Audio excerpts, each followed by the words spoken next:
कोमल चिड़िया की माँ उसे जन्म देते ही मर गई थी। कोमल के पिता बहुत दुखी थे। उसे कुछ भी समझ में नहीं आ रहा था कि वो अब क्या करे। कोमल चिड़िया को अब देखभाल की जरूरत थी। बेटी, न जाने तेरी किस्मत में क्या लिखा है। तेरे जन्म देते ही तेरी माँ चल बसी। अब बिना माँ के तेरा क्या होगा। कोमल को एक माँ की जरूरत थी, इसलिए उसका पिता पारो चिड़िया से शादी कर लेता है।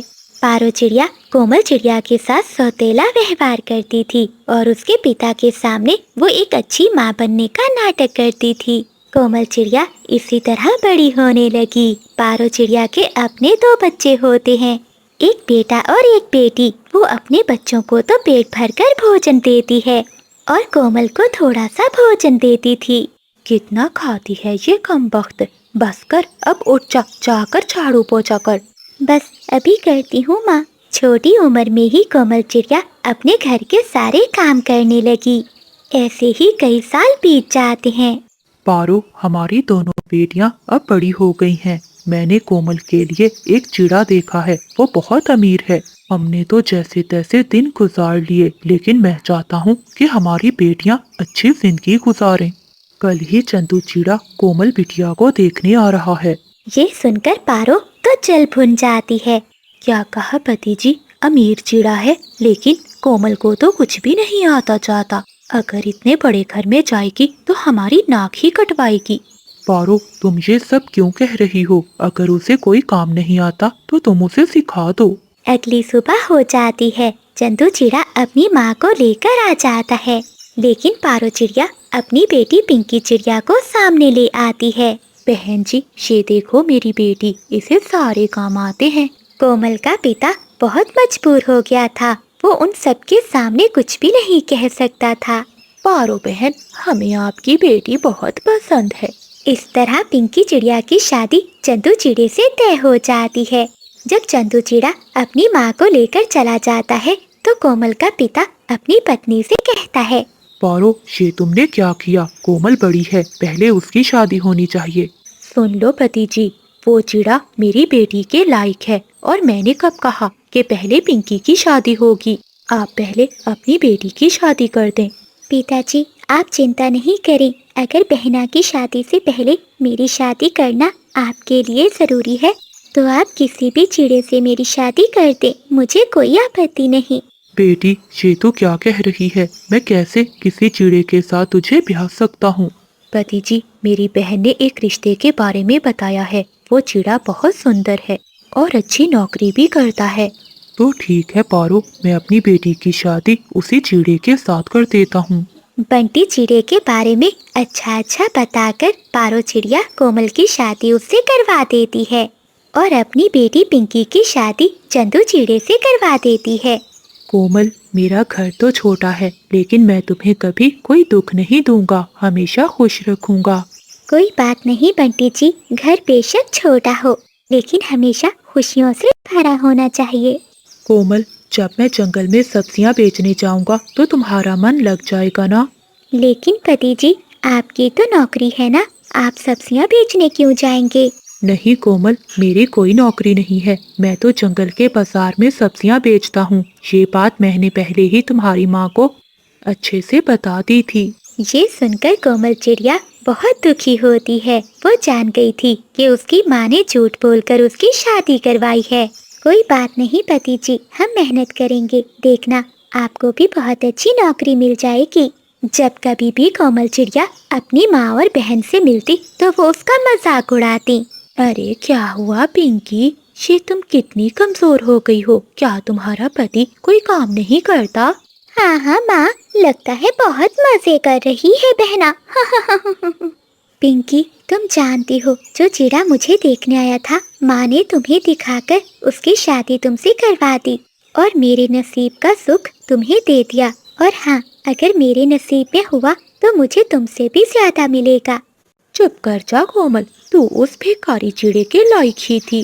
कोमल चिड़िया घर जाकर सारी बात अपने पति को बताती है और रोने लगती है।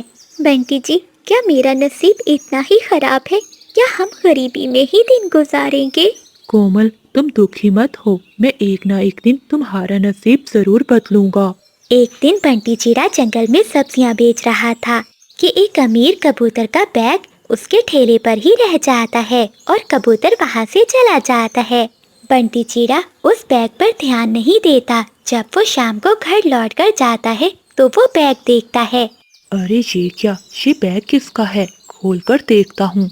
बंटी जैसे ही वो बैग खोलता है तो उसमें ढेर सारे पैसे थे। वो बैग लेकर अपने घर में जाता है। कोमल, ये देखो, लगता है किसी का बैग मेरे ठेले पर ही छूट गया है। पति जी, आपको ये बैग लौटा देना चाहिए। हो सकता है जिसका बैग हो उसे इन पैसों की जरूरत हो। हाँ कोमल, मैं कल ही ऐसा करूँगा। अगले दिन बंटी चिड़ा उसी जगह पर अपना ठेला लगाए इंतजार करता रहता है। तभी वहाँ उसे वही कबूतर आता हुआ दिखाई देता है। चाचा कबूतर जी, मैं आपका कई दिनों से इंतजार कर रहा था। ये आपका पैसों से भरा हुआ बैग मेरे ठेले पर ही रह गया था। चिड़े, मुझे तो लगा था कि तुम ये बैग लेकर भाग जाओगे। नहीं कबूतर चाचा जी, मुझे बेईमानी नहीं आती। बेटा, तुम्हारे जैसे ईमानदार पक्षी न जाने आजकल कहाँ मिलते हैं। मुझे तुम जैसे पक्षी की ही जरूरत थी। क्या तुम मेरे यहाँ नौकरी करोगे? ये लो मेरा पता, कल इस पते पर आ जाना। अगली सुबह बंटी चिड़ा कबूतर चाचा के बताए हुए पते पर पहुंच जाता है। मुझे बहुत अच्छा लगा बंटी कि तुम यहाँ आए। जानते हो, मेरी कोई भी संतान नहीं है। मैं चाहता हूँ कि तुम मेरे साथ मेरे बिजनेस में काम करो। मेरी बहुत बड़ी कंपनी है। तुम्हें अब सब्जी बेचने की कोई जरूरत नहीं है। आज से तुम यही मेरे घर में रहोगे। लेकिन चाचा जी, घर पर मेरी पत्नी अकेली रह जाएगी।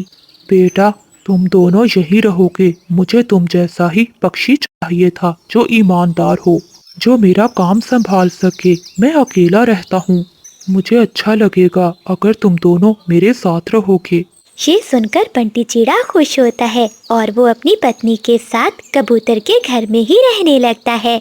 बंटी दिन रात मेहनत करता था। वहीं कोमल चिड़िया भी कबूतर की बेटी बनकर सेवा करती थी, तो ये दुनिया उसे जीने नहीं देती। आंटी, अगर मेरे माँ बाप नहीं है तो इसमें मेरी क्या गलती है? वो दोनों मुझे बचपन में ही छोड़कर चले गए। प्रिया बेटी, मैं तुम्हारे लिए कुछ भी नहीं कर सकती। मालकिन और मालिक के आगे भला कौन बोल पाता है? अब तुम अपना दिल छोटा मत करो और तैयार होकर नीचे आ जाओ। मालकिन बहुत गुस्से में है। आपका रिश्ता लेकर कब्बे वाले आ ही रहे होंगे। ऐसा कहते हुए मानो चिड़िया वहाँ से चली जाती है।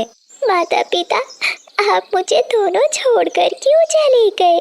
मैं तो यहाँ रोज घुट घुट कर मर रही हूँ। थोड़ी देर में रिश्ता लेकर कब्बे वाले भी आ जाते हैं। नमस्ते बहन जी, कैसी हैं आप? हाँ बहन जी, मैं ठीक हूँ। मानो कहाँ मर गई है? जल्दी से मिठाई लेकर आ, जो प्रिया ने अपने पंखों से बनाई है। जी, अभी लाई मालकिन। फिर मानो चिड़िया रसोई से सबके लिए मिठाई लेकर आती है। तभी उसकी नजर भूरे कब्बे पर पड़ती है, जो प्रिया से शादी करने आया था। अरे ये कब्बा तो एक नंबर का जुआरी और डाकू है। ए ऊपर वाले, ये मालिक और मालकिन क्या अनर्थ कर रहे हैं? प्रिया बेटी की तो जिंदगी खराब हो जाएगी। मैं ये शादी किसी हाल में नहीं होने दूंगी। अरे क्या देख रही हो इधर उधर? जल्दी से मिठाई रखो और मेहमानों के लिए खाना लेकर आओ। फिर मानो चिड़िया मिठाई रखती है और अपने मालिक और मालकिन से कहती है, मालकिन और मालिक, ये आप दोनों क्या कर रहे हैं? ये कब्बा तो एक नंबर का जुआरी और डाकू है।